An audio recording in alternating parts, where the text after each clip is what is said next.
네, 반갑습니다. 국내 석유 전자상거래 동향 분석에 대해서 발표를 하겠습니다. 저는 대진대학교 맹철규 교수입니다. 어, 발표 내용은 목차가 5가지로 구분이 되어 있고요. 우선 이제 국내 에너지 소비 현황, 그리고 이제 국내 석유 제품 유통 구조, 전자상거래 제도가 생기게 된 배경, 그리고 현재 이제 어떻게 거래가 진행되고 있는지 현황을 좀 말씀드리고, 그리고 이제 시사점을 말씀드리면서 마치도록 하겠습니다. 먼저 이제 국내 에너지 소비 현황입니다. 이제 이 그래프를 보시면 연도별 이제 국내 에너지 총 소비량 추세인데요. 이것은 이제 모든 에너지를 소비하는 그것을 TOE 총량 단위로 이제 전환해서 한 가지의 단위로 전환해서 이것을 이제 총량으로 표시한 겁니다. 보시는 바와 같이 이제 99년도부터 2019년까지 있는데 어, 여기 보시면은 전체적으로 우상향하는 것을 볼 수 있습니다. 이것은 상식적으로 우리가 생각을 해보면 전자제품이 과거부터 지금까지 쭉 개발이 되어 왔을 때 이제 전기를 소비하는 이제 그런 제품들이죠. 그런 것들이 소비되어오는 과정에서 그러면 열 효율, 그러니까 에너지 소비에 대한 효율성 계속 그 업그레이드가 되어 왔는데 왜 우리가 그 소비하는 총량, 에너지 총량 계속 증가하는 것인가? 그 인구 감소에도 불구하고 말이죠. 근데 그것은 왜 그러냐면 크게 2가지 이유가 있습니다. 첫 번째는 어, 인간의 삶의 영역이 확대된 겁니다. 그러니까 우리가 과거에는 12시간만 경제 활동 또는 이제 그 사회 활동을 하던 사람들이 지금은 이제 24시간 활동을 하는 거죠. 예를 들면 이제 택배도 옛날에는 새벽 배송이 없었지만 지금은 새벽 배송이 있죠. 이런 식으로 이제 인간의 삶의 영역이 그 시간을 기준으로 봤을 때 그만큼 넓어졌기 때문에 그런 겁니다. 그래서 과거와는 다르게 에너지를 소비하는 시간대가 넓어졌기 때문에 그렇습니다. 두 번째는 어, 모든 그 에너지를 소비하는 제품의 에너지 효율성은 증가되었지만, 그러니까 에너지를 덜 소비하지만 인간의 그 삶의 영역이 넓어졌기 때문에 사용하는 제품의 그 가지수가 많아졌습니다. 그러다 보니까 과거에는 내가 한 가지 제품만 쓰던 것을 여러 가지 제품을 쓰기 때문에 내가 사용하는 전체 총 에너지량은 그만큼 늘어난 겁니다. 그렇기 때문에 과거에 비해서 미래로 갈수록 인구가 줄어들매도 불구하고 전체 총 에너지 소비량은 우상향하는 그런 그래프를 나타내고 있습니다. 그래서 이제 여기 이제 그 총 에너지 소비량에서 그러면 전체 에너지 소비량에서 어떤 것이 가장 크냐를 봤을 때 석유가 가장 큽니다. 이 석유가 가장 큰 이유는 어, 이제 수출입에 대한 그 통계를 받은 그것이 나오는데요. 석유화학에 대한 수출입의 비중이 굉장히 큽니다. 가장 크게 나타나는데 우리나라에서도 일반적으로 이제 일반 가정에서 보면 전체적으로 그 생산하고 소비하는 그 단위 제품의 가장 큰 비중을 차지하는 것이 석유화학이 차지하고 있어요. 그러다 보니까 석유 제품은 단순 1차 에너지 소비의 주체이기도 하지만 2차, 3차 재가공을 통한 그 소비의 주체이기도 때문에 석유에 관한 제품의 소비량이 가장 많다. 이렇게 나타나고 있습니다. 그러면 이제 그 석유 제품의 부문별 이제 산업별 소비를 좀 보면 부문별 소비를 보면 산업이 가장 많고 그다음에 수송 그다음에 이제 가정과 상업 일반 상업 이런 순으로 나타나는데 산업의 그 소비량이 월등히 많습니다. 그래서 과반수가 넘죠. 그래서 50% 이상 60%에 해당되는 부분이 산업에서 이루어지고 있습니다. 유종별로 보면 이제 나프타, LPG, 프로판 이런 순으로 나타나고 있습니다. 석유 소비를 보면. 그리고 이제 가정과 산업에서의 유정벌 소비를 보면 LPG 등유, 경유가 많이 나타나서 이것은 뭐냐면 그 식생활 그리고 이제 직접적으로 연관된 것들의 어, 소비가 많다는 것이죠. 그 다음에 볼 것은 이제 국내 석유 제품의 유통 구조입니다. 국내 소비의 유통 구조는 4대, 그러니까 메이저 4대 기업이 시장을 과점하고 있습니다. 그것이 이제 SK 에너지, GS 칼텍스, S-오일, 현대 이 네 개 회사가 우리나라의 거의 대부분의 석유 제품 유통을 차지하고 있다. 이렇게 봐야 될 것이고요.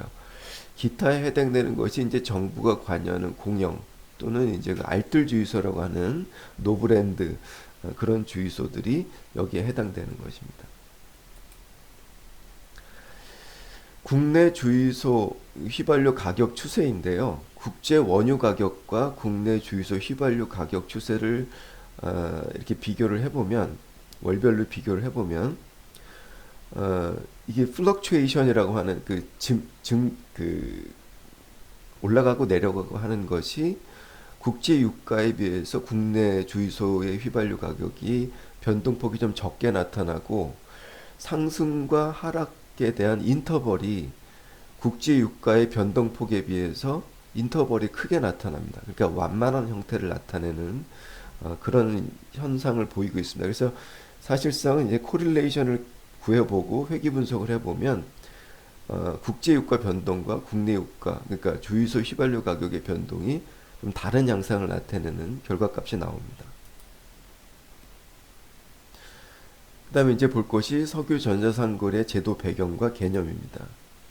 좀 전에 제가 이제 그 국제유가, WTI에 그 나오는 국제유가 변동성과 국내 휘발유 가격, 주유소 휘발유 가격을 좀 잠깐 말씀을 드렸는데, 국내 정유사, 그러니까 정유사는 이제 이윤을 극대화시키기 위해서는 마크업을 이제 생각할 수밖에 없는데요. 국내에서 석유가 생산되지 않기 때문에 100% 수입에 의존할 수밖에 없습니다. 그러면 국제 원유 가격과 국내 소비자 가격 간의 그 인터벌이 갭이 클수록 마크업이 크겠죠. 이윤이 극대화될 수밖에 없겠죠. 그렇기 때문에 나타나는 현상이 뭐냐면 로켓 앤 페더라고 해서 올라갈 때는 굉장히 급격하게 올라갔다가 가격을 말씀드리는 겁니다. 그래서 급격하게 올라갔다가 내려올 때는 완만하게 내려오는 그런 구조를 내생적으로 가질 수밖에 없다는 겁니다. 그래서 국제유가가 급격하게 뛸 때는 국내 그 주유소 휘발유 가격도 굉장히 급격하게 뜁니다. 하지만 이제 국제유가가 만약에 이제 급속하게 가격이 하락하더라도 국내 정유사 그 주유소 휘발유 가격은 급격하게 하락하지는 않는다는 그런 겁니다. 그래서 여기 보시면 이제 그 대칭선을 기준으로 봤을 때 완만하게 올라가고 완만하게 내려갈 수도 있고요. 급격하게 올라가고 급격하게 내려갈 수도 있는데 국내 정유사, 그러니까 메이저 4대 정유사들이 선택할 수 있는 그들에게 그 유리한 포지션이라고 하는 것은 급격하게 올라갔다가 완만하게 내려오는 것이겠죠. 그래서 이러한 그 가격 형성의 내재성은 어느 나라나 우리나라뿐만 아니라 어느 나라 존재하고 있다라는 부분이 있습니다.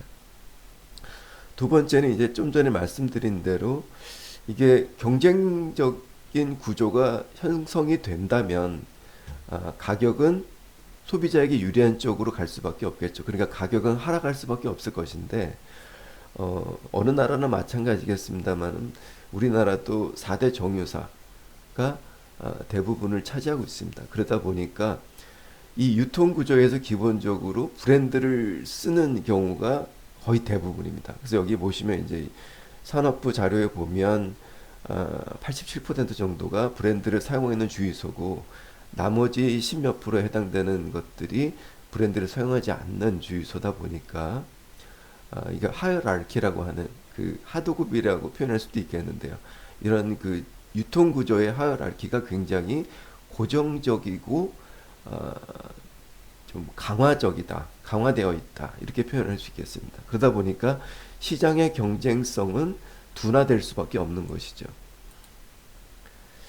그래서 이제 그 석유 전자 상거래는 정부가 이러한 고질적인 분배 구조를 완화하고 시장 가격 경쟁력을 좀 그런 환경을 조성하기 위해서 만든 것인데 일반적으로 우리가 일반적으로 포털 사이트에서 판매자와 매수자와의 그 매칭하는 성격은 동일합니다.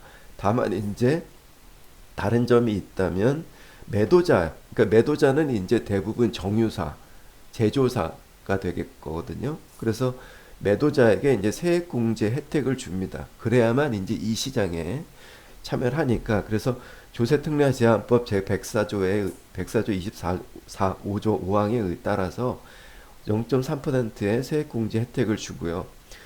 매수자에게는 안전장치를 건 것이 뭐냐면 석유 제품을 배송하고 만약에 이 배송에 문제가 있을 때는 매도자가 보증금을 납부하는 것을 매수자에게 지급하는 방식으로 이 시스템을 운영하고 있습니다.